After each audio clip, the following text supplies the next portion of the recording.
This is my main starter. You could call it a mother starter, the main starter, whatever. This is the stuff that I feed every single day, sometimes twice a day, to keep my starter alive and not dying or getting moldy. Some people like to keep this going as their mother or their main starter, and they pour off a little bit into a separate jar and feed that separate jar for a specific recipe. That is called a levain.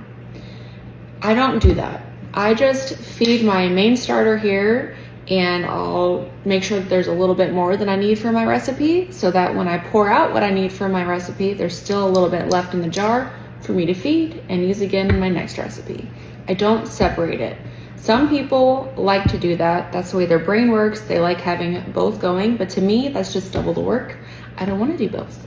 The only time I will go out of my way to make a separate levain for a specific recipe is if I am making a stiff sweet starter, which has added sugar to it, for a recipe that works best with a stiff sweet starter. I don't want to put sugar in my main starter, so that's why I would do that.